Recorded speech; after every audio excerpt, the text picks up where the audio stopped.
A broke fisherman rescues a girl from a sinking yacht. He never expected she was a millionaire's daughter.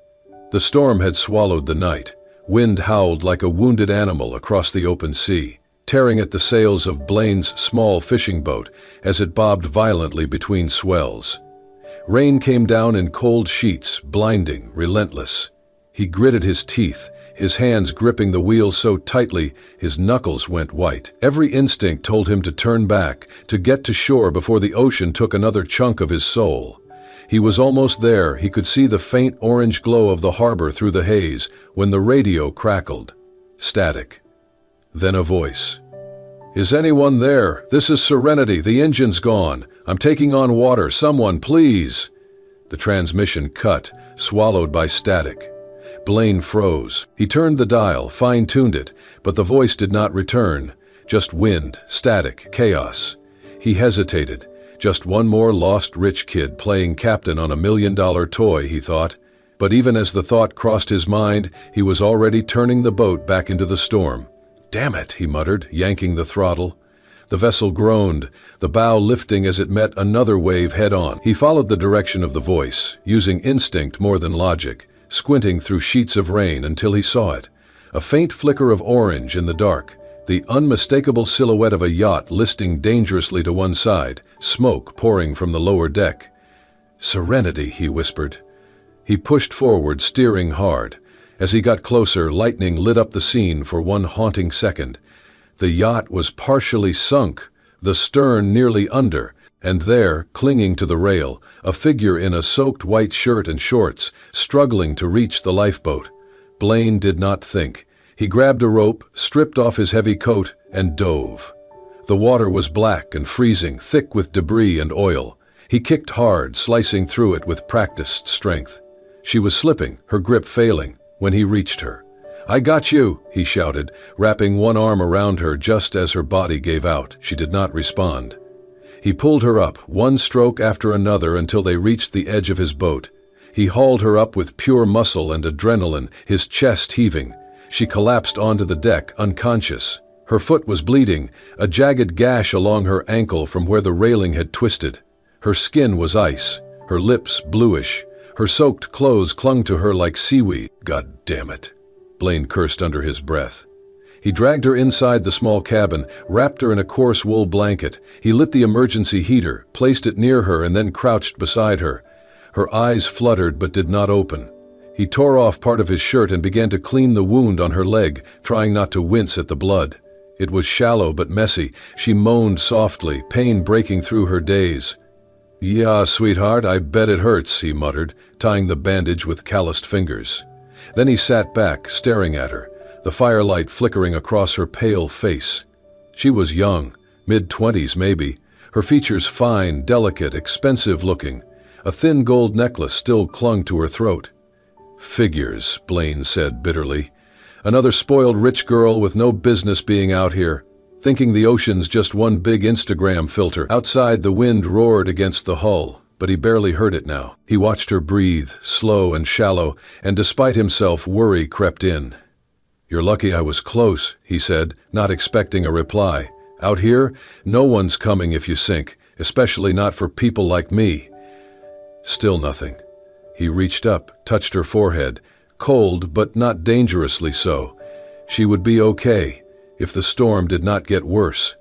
She stirred again, her head shifting toward him, lips parting slightly. "I didn't want to die like my father," she whispered, so faint he almost missed it. Blaine stared, caught off guard. She slipped back into unconsciousness. He exhaled slowly and leaned back against the wall, running a hand through his soaked hair. Outside, the storm raged on. Inside, a girl who should have died clung to life, and Blaine Cole, broke fisherman, reluctant rescuer, now sat in a cabin with a stranger whose name he did not know, but whose life now somehow belonged, in part, to his hands. Morning came slowly, with pale light breaking through the clouds and filtering into the small cabin, where Blaine sat at the table, sipping lukewarm coffee. The storm had passed, but the chill remained, lingering in the soaked walls and his stiff joints. The girl was still asleep on the cot, wrapped tightly in the wool blanket, her damp hair spread across the pillow like seaweed on the shore. Then she stirred. Her eyes blinked open, disoriented, darting around the cabin before landing on him. "You're safe," Blaine said gruffly, not bothering with a greeting. "You're lucky, real lucky." She sat up slowly, her body protesting every movement.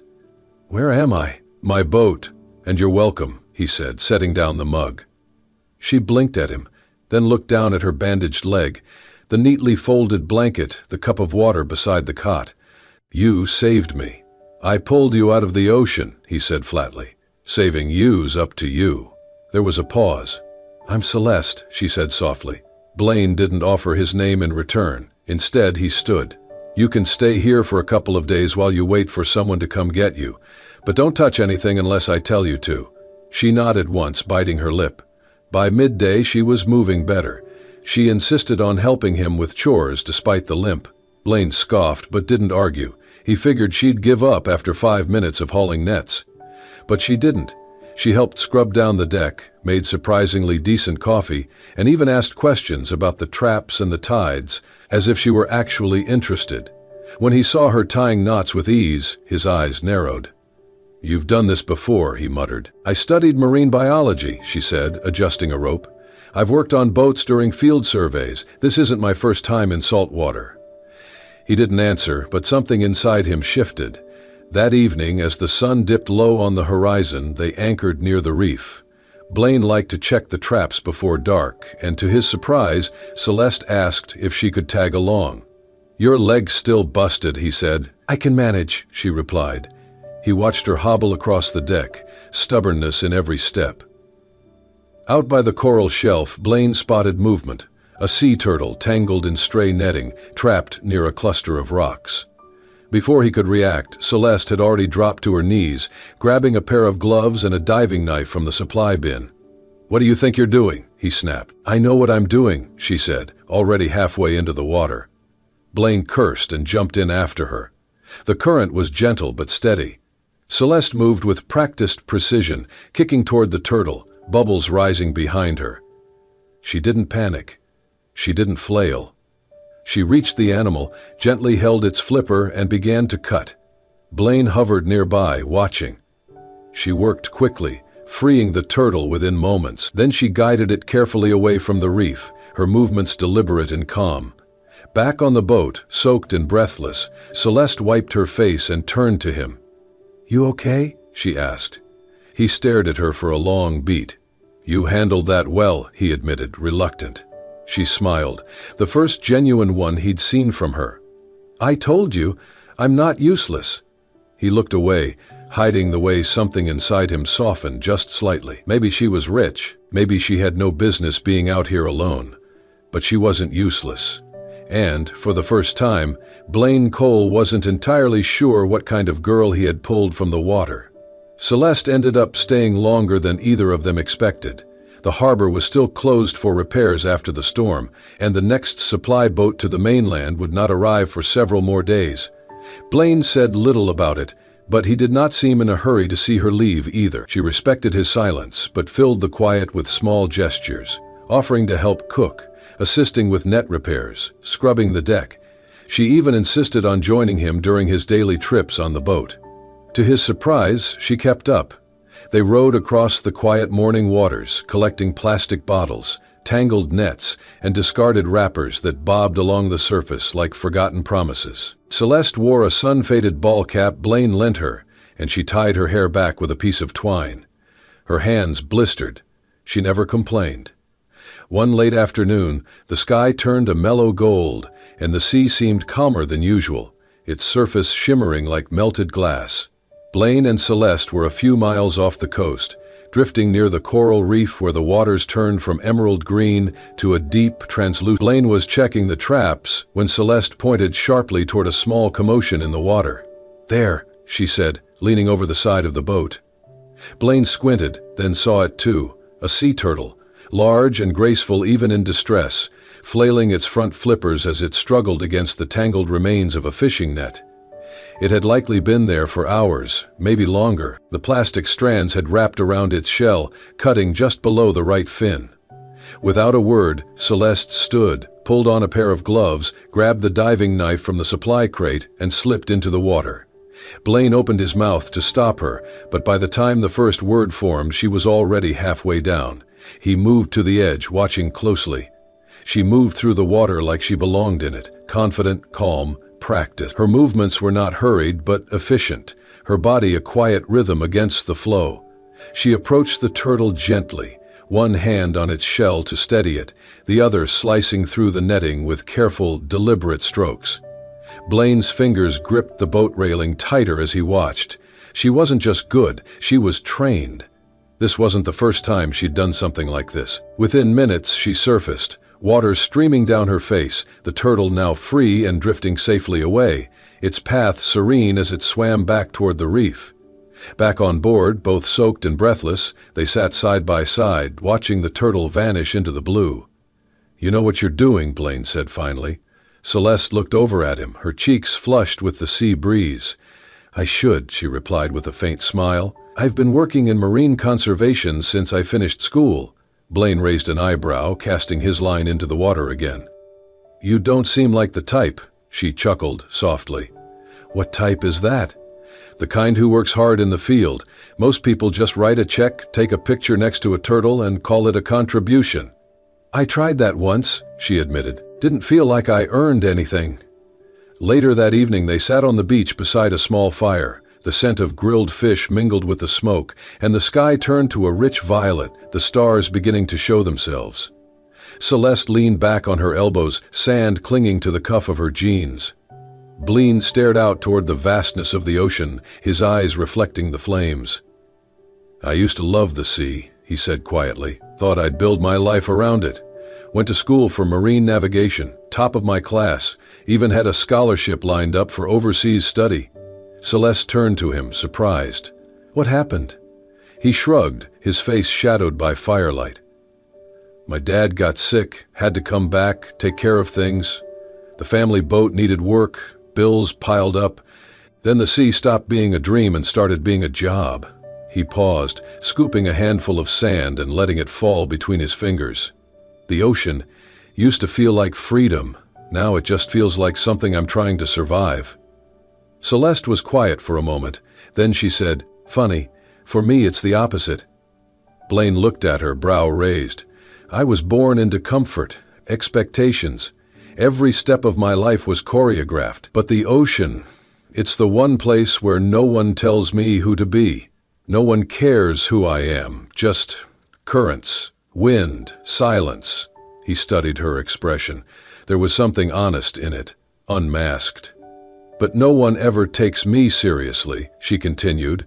"They see the yacht, the last name, the money. They assume I'm just a rich girl playing with causes. It's not just a cause to you. It's everything," she said, her voice softer now. "But I've learned not everyone cares about what drives you. They only care where you come from." Blaine nodded, tossing a piece of driftwood into the fire. Sparks lifted into the dark like tiny stars. "People don't always get to choose their currents," he murmured. "Sometimes you're just trying not to drown." She looked over at him, her eyes shining with something between sadness and respect. And then, for a long time, they sat in silence, not awkward or uncertain, but shared. It was the kind of silence that comes when two people from completely different worlds realize they've both been shaped by something vast and untamed. In that moment, the titles fell away. So did the anger, the doubt, the assumptions. They were no longer the broke fisherman and the runaway yacht girl. They were just two souls, floating somewhere between past wounds and present peace, finding the courage to be still, together. It was just another quiet evening, the kind Blaine had come to appreciate more since Celeste had been around. The air was thick with salt, the sky fading from lavender to deep indigo, and the waves rocked the boat with their usual lullaby rhythm. He was in the cabin, hands working through tangled lines, when the radio crackled to life with a burst of static and a clipped, urgent voice. "Search continues for Celeste Monroe, daughter of shipping magnate Douglas Monroe, who was reported missing after her yacht Serenity Went off radar during a coastal solo expedition. Blaine's fingers froze. The name hit him like cold steel. He turned to the radio, listening as the voice repeated the details. Missing heiress, widespread search efforts, a substantial reward for any information. Photos were circulating. Coast guards had been alerted. The entire eastern seaboard was on alert. Celeste Monroe. He pushed the radio off with a thud and stormed up onto the deck. Celeste was crouched near the bow, untangling a cluster of old rope from one of the nets. He looked up as he approached, wiping her hands on her shorts, a soft smile playing at her lips. But Blaine didn't smile back. "Your name," he said, low and firm. "It's Celeste Monroe." The smile faltered. "Blaine, I can explain. Explain." His voice rose, sharper now. "Explain how you've been living on my boat, working beside me, talking about life like you're just another person trying to figure it all out, when all this time you've been lying." "I wasn't lying," she said quietly. "I just didn't tell you." "That's not a difference that matters," he snapped. She stood slowly. "I didn't want to be treated like some celebrity. I didn't want to be Miss Monroe. I just wanted to be Celeste. For once." He stared at her, hurt and fury building behind his eyes.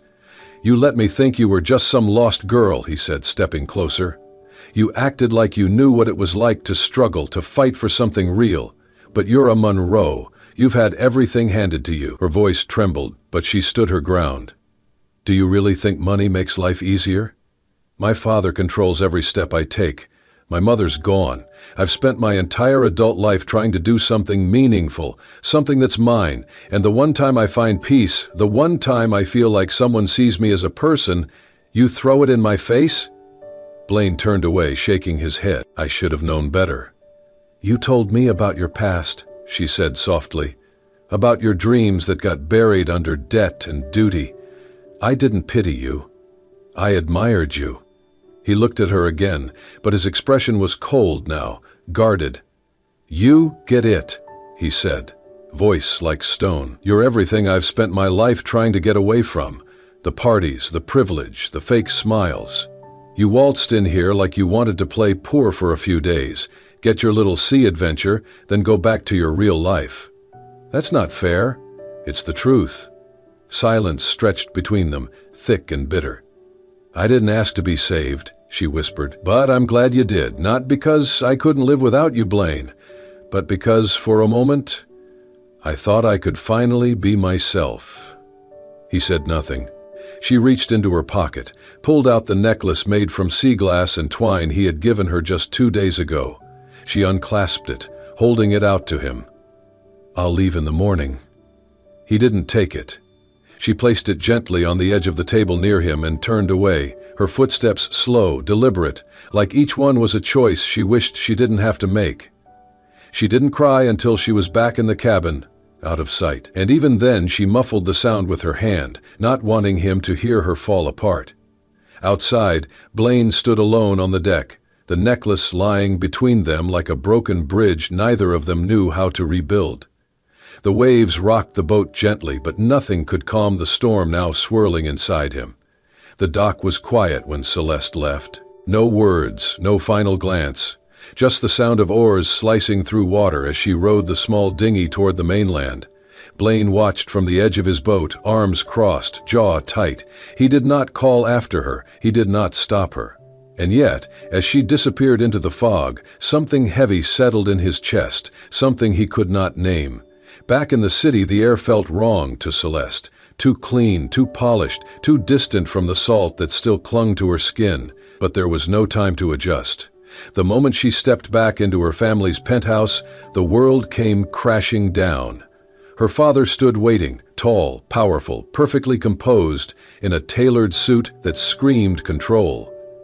"You've embarrassed this family," he said without a greeting. "Do you understand what the media is saying?" "I didn't ask them to say anything," she replied. "You disappeared," he snapped. "You caused a search operation. You undermined our reputation. From now on, no more field work, no more side projects. You'll return to your seat on the Monroe Foundation board and focus on the company." "I was doing something real," she whispered. He turned away. "No more dreams, Celeste. It's time you grow up." Meanwhile, Blaine returned to his routine. Fishing before dawn, repairing nets, eating alone, sleeping in the same cot, under the same leaking roof. But everything had changed. The sea no longer soothed him. The waves no longer whispered. They only reminded him of what he had pushed away. He caught fewer fish. He cursed more. He avoided the cove where they used to sit and watch the stars, and he could not bring himself to throw away the sea glass necklace she had left behind. Then, one evening, as the sun dipped low and golden light spilled across the dock, a package arrived. No return address. Just his name, handwritten in dark ink. Inside was a notebook, worn, water-stained, held together by a loop of twine. He opened it. Drawings. Notes. Snippets of poetry. Diagrams of sea creatures, sketched in a delicate but confident hand, and scattered throughout the pages, scenes from their days together. Him at the tiller, her reaching for a turtle in the water, their boat outlined beneath a sky full of stars. And at the back, one page torn neatly and folded. Her handwriting was simple, steady. "I saw the ocean through your eyes. I can't unsee it now. Thank you for reminding me what matters. Even if you don't want to see me again, I needed you to know that you changed something in me, maybe everything." Blaine stared at the page for a long time. The sea was still outside, but now it felt different, as if somewhere across it, someone else was staring at the same horizon, wishing they hadn't let go so easily. The first time Blaine saw her again, she was walking down the dock in the early morning mist, her boots muddy, a satchel slung over her shoulder, hair pulled back into a braid. She looked nothing like the woman who had left. No designer clothes, no expensive luggage, just a quiet determination in her step. "I came back," she said, stopping a few feet away from his boat. "I know I don't deserve much from you, but I came back for the sea and for what we started." Blaine didn't say anything at first. He stood, arms crossed, guarded. "I want to help," she continued. "I read about the project you were planning, educational programs for kids, reef restoration, sustainable fishing. I want to fund it." He raised a brow. "With Monroe money?" "With my own," she corrected. "I sold my shares in the company. I walked away. I'm not here as Monroe's daughter. I'm here as someone who believes in what you're doing." He looked past her, out at the horizon. "I don't need your charity," he said flatly. Her voice didn't waver. "This isn't charity, it's partnership. I'll live here, work here, do everything the community does, and if after a month you still think I don't belong, then I'll leave." It was a bold offer, he respected that. Still, it took him a week to agree, and she meant every word. Celeste moved into a small rented shack near the village center. She cooked with the women, helped mend fishing nets, joined the early morning trips out to sea. She organized shoreline cleanups with local school children, taught them about coral ecosystems, and wrote grants late into the night by candlelight. Blaine watched from afar at first, still wary, but day by day she earned their trust, and his. He began to let her in again, slowly. They worked side by side, repairing old boats, planting seagrass, even rebuilding a dock destroyed by the last storm. The project grew. So did their connection, unspoken but deeply rooted this time in shared effort, not just shared moments. Then came the blow. A breaking news headline splashed across regional media. "Billionaire's daughter dating local fisherman to boost image of eco project." The article came with blurry photos of Blaine and Celeste laughing over lunch with the village children. It accused Celeste of manipulating the story for PR, painting Blaine as a willing participant in a calculated rebranding move. What made it worse? The article was published by a media outlet owned by Oceanus Resorts, a direct competitor of Monroe's former empire. The backlash was immediate. Journalists swarmed the beach. Volunteers who had supported them began to question the mission. "You used him," one local woman said, folding her arms at Celeste during a meeting. "You made us all part of your story." Blaine said nothing during the confrontation. He stood, stone-faced, as whispers spread. That night he confronted her. "You should have known this would happen," he said quietly. "You should have known they'd turn it into a circus." "I didn't leak anything," she insisted. "I didn't even speak to a reporter." He looked at her, tired, betrayed. But they found us, and now they're dragging everything through the mud. People don't trust me anymore. They don't trust us. Then let me fix it, she pleaded. He shook his head. You said you weren't a Monroe anymore. But the world doesn't see it that way, and maybe, I don't know where you end and they begin. She flinched. Is that really what you think? I don't know how to be anything but a footnote in your story, he said. And I can't be that. Not again. Celeste left quietly that night, tears in her eyes, unsure if she would be welcomed back again or if she should ever try. Celeste left without a word. No explanations, no grand gestures, just her boots crunching against gravel one final time before disappearing down the road at sunrise. The villagers woke to find her gone, the small rented cabin empty save for a few scribbled notes, left for the children she had taught. But she did not return to her father's world of polished glass towers and silent boardrooms. Instead, she traveled farther, deep into the archipelagos where names did not matter and the tides were the only clock. There, under a different name, she began again, quietly volunteering with grassroots researchers to study reef resilience and help local fishing communities rebuild after storms. She spoke little, worked much, and kept her story locked behind the smile of someone who had learned how to disappear without vanishing. Back in the village, Blaine tried to do the same. He returned to his old boat, resumed the rhythm of fishing, nets, and solitude. But the water felt different now. Every wave carried a memory. Every wind echoed with what if the project they had begun remained unfinished. The children stopped coming, and though the sea gave him food, it gave him no peace. Then, one morning, an envelope arrived, no sender, but bearing the official seal of the International Oceanic Conservation Forum. It was a formal invitation to speak as a special guest at the closing ceremony of their annual global conference, held on the mainland. He stared at it, confused. He had not applied, he had not submitted anything. But he went. Curiosity tugged harder than fear. At the grand hall, Blaine stood awkwardly backstage, dressed in the only blazer he owned, holding a printed version of a speech someone else had apparently written for him. A tall woman with a clipboard smiled at him, oblivious to his discomfort. When his name was called, applause filled the room. He stepped up to the podium, blinking under the bright lights. 100 faces stared back at him, scientists, students, journalists, conservation leaders. He looked down at the printed speech. Then he folded it and slid it into his pocket.